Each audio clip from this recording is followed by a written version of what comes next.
In the last 24 hours, a close associate to Hezbollah leader Hassan Nasrallah was assassinated in Damascus as the IDF hit Hezbollah targets in Baalbek, deep in Lebanon. Meanwhile, 2 Israeli civilians were killed when a Hezbollah rocket scored a direct hit on their car as they drove through the Golan Heights in northern Israel. In the Gaza Strip, Hamas terrorists have taken control of a high school in Khan Yunis as the IDF targets one of the conspirators behind the massacre of October 7th.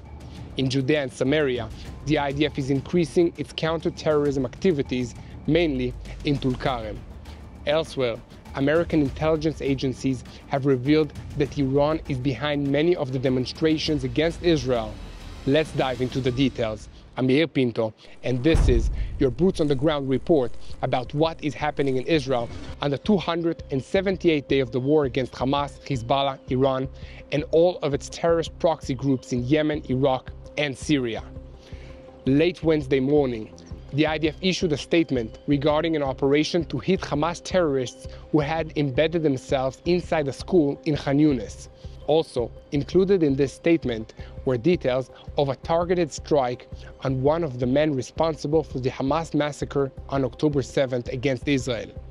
Although the airstrike which eliminated this terrorist was carried out with precision weapons, there were reports of damage to a nearby humanitarian tent where displaced Gazans were staying.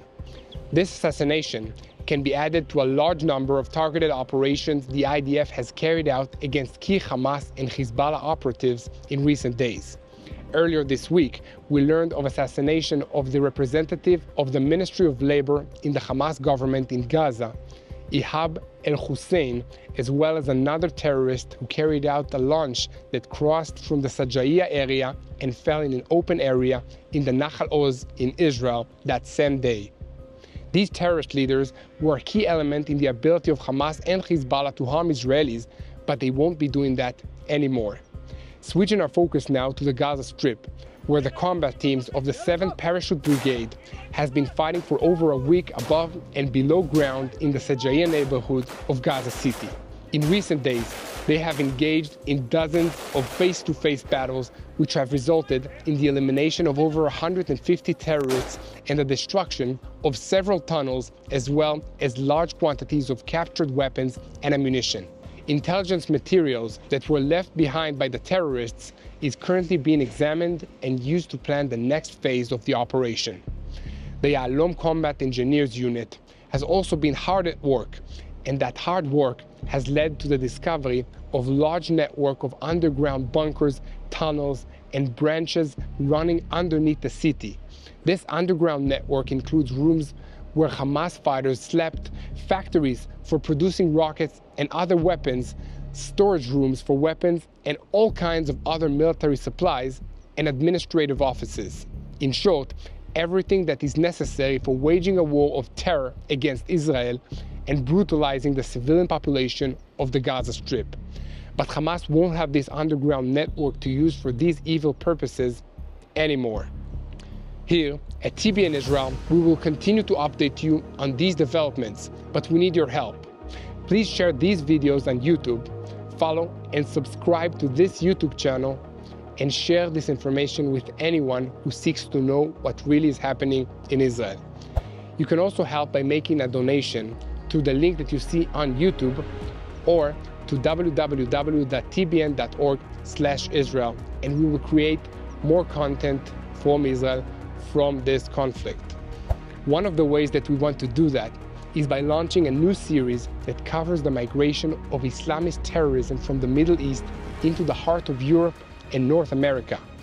We will go to the ground and meet the people who are facing this threat, fighting it, and also with those who find hope. So in order for us to create this new content, we need your help. So please consider supporting us financially. Back to the news. According to a preliminary report in Arab news portals, 2 Hezbollah operatives were neutralized on Tuesday in a vehicle attack in the Damascus area. The Hezbollah organization has confirmed the death of the organization's operative Yasser Nimar Abu El-Fadel Karbash. He's a former bodyguard of Hassan Nasrallah and responsible for the organization's personnel. According to the reports, at this stage, it is not possible to identify the second victim due to the burning of the vehicle. The report, which attributes the attack to Israel, indicates that the vehicle was traveling to the Damascus-Beirut road near the Sabura checkpoint on the Jibat Yabus road in the countryside of Damascus. Karbash is known to be in charge of the personnel unit in Hezbollah, as well as to be responsible for transporting weapons to the organization from Syria. It was reported that before the missile was fired that destroyed his vehicle, several drones were observed flying over the international road between Damascus and Beirut. It seems that the strike took place in the border area between the countries, near the place where Syrian border guard forces are deployed. Following this assassination, the IDF forces deployed in the north went on high alert. And as expected, Hezbollah responded to the assassination of one of their most senior operatives with a furious barrage of rockets and drones into Israel. IDF spokesman reported that all through the day on Wednesday, the air defense units were very busy intercepting these weapons launched from Lebanon into the Israeli territory. In particular, the IDF spokesman announced that a number of launches were detected from the Rab el Talatin area in Lebanon to the Misgav area in Israel. The air defense unit successfully intercepted most of the launches, and a short time later, Division 91 forces identified two terrorists entering a Hezbollah-owned military structure in the area where the rockets had been launched from. They directed Air Force jets to attack the building, and it was destroyed. In another incident, on Tuesday afternoon, 40 rockets were launched into the Golan region. Two Israeli civilians, a husband and a wife, were killed by one of those rockets, which scored a direct hit on their car as they were traveling through the Golan Heights, where they live.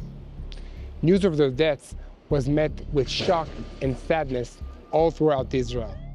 With all of this in mind, let's get down to the details for a moment in the exact tactics of the IDF and this assassination. If you can imagine for a moment the circumstances yesterday when the IDF observed a vehicle leaving Damascus, known to belong to Hezbollah's Unit 4400, otherwise known as the Transfer and Cooperation Unit. Known to be sitting in this vehicle is a very dangerous terrorist named Yasser Kemer Karnabash. He's a senior officer of the Unit 4400, and the IDF intelligence has determined that this man is involved in collaboration with other members of the Islamic Revolutionary Guards Corps network in the Middle East, the so-called Axis of Resistance. His work includes cooperating with these other terrorists in smuggling weapons and ammunition from Iran through Iraq and Syria into Lebanon so it can be used against Israelis. Hitting this vehicle and eliminating the evil terrorists it was carrying is a worthy goal unto itself. But it also allowed Israel to send a message to Iran, Syria, Hezbollah, and everyone else in the region, both friends and enemies, that Israel can and will wage unrelenting war against those who try to harm us.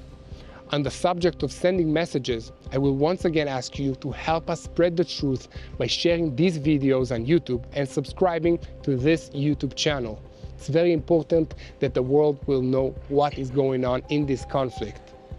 Switching our attention to Judea and Samaria, where the IDF and Shin Bet were involved in a complex 15-hour operation in the Nur el-Shams refugee camp near Tulkarem, which wrapped up on Tuesday afternoon.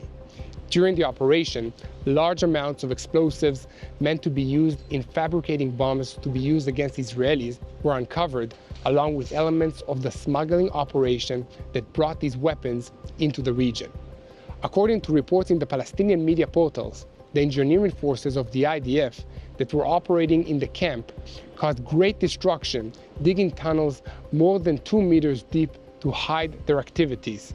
In videos and photos distributed from the camp, the work being done on these tunnels is plain to see, with large piles of dirt and sand on the side of the roads, along with digging tools that were taken up out of the ground.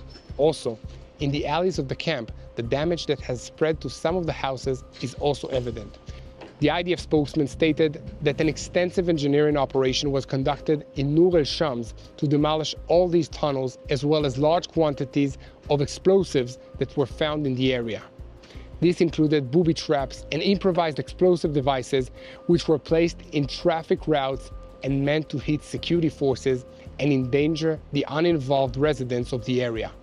While they were dealing with these threats, the IDF was also attacked by armed men who were sent out by a local terrorist organization. These attackers were quickly eliminated, while another suspected member of the organization was arrested. The purpose of the activity, among other things, was to preserve the IDF's freedom of action in the refugee camps, as was the case in several operations since the beginning of the war. But it also came as a response to the heavy explosive attacks that took place in the Tulkarm area and in Jenin in recent weeks, in which IDF soldiers were killed. At the beginning of last week, Sergeant Yehuda Gatto, a 22-year-old operational driver, was killed after the armored Panther vehicle in which he was traveling detonated an explosive device in the refugee camp. Another fighter, a commander in the Dudevan unit, was seriously injured as a result of the explosion. On June 27, Captain Alon Shchadjo, 22 years of age, of the Kfir Brigade's Haruv Patrol, was killed by the explosion of powerful explosive device that was buried deep in the ground, at least 1.5 meters, at the entrance to the refugee camp in Jenin. Here at TBN Israel, we will continue to update you on these developments, so please continue to support the truth. Share with anyone who wants to know what is happening here in this region, in this battle, because whatever is happening in the Middle East does not stay in the Middle East. So we need to stop this evil before it spreads. Finally, US intelligence officials warned in a letter to the general public that the Iranian regime is working behind the scenes to fund and organize many of the protests against Israel that have sprung up on university campuses and major cities. The letter says, in part, that in recent weeks the Iranian government and agents on its behalf sought to opportunistically take advantage of the ongoing demonstrations regarding the war in Gaza. They are doing this using tactics that other countries have used in the past. We have seen elements connected to the Iranian government posing as activists online, seeking to encourage demonstrations and even providing financial support to the demonstrators themselves. The White House spokeswoman, Karine Jean-Pierre, referred to the report presented by the Director of National Intelligence regarding Iran and said that Washington's message to Tehran is that the United States will not allow interference in its policies. And a firm message from here to Iran and any other foreign actor that seeks to conduct these types of influence activities, meddling in our politics and seeking to stoke division is unacceptable. And we will continue to expose attempts to undermine our democracy and our society just as we are today.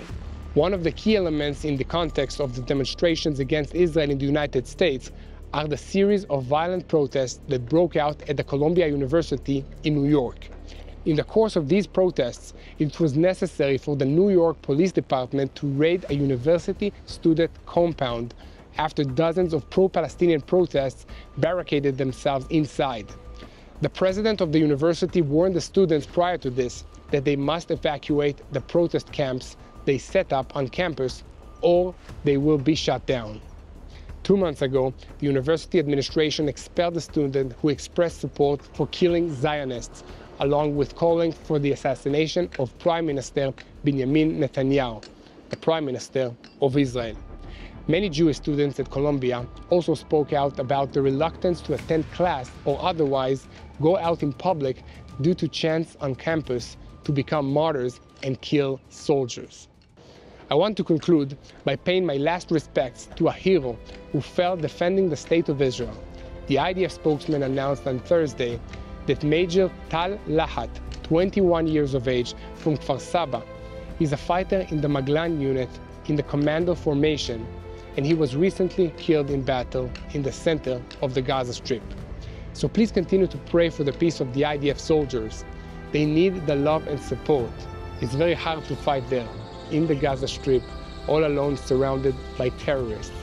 Please continue to pray for the peace of Israel, and most importantly, please pray for the peace of Jerusalem. Hello, this is Mati here in Jerusalem with TBN Israel. This is Yair Pinto from TBN Israel here in Jerusalem. TBN Israel is keeping viewers informed with Israel-focused news, culture, and what God is doing in this land. Support TBN Israel today online at tbn.org/Israel. Thank you.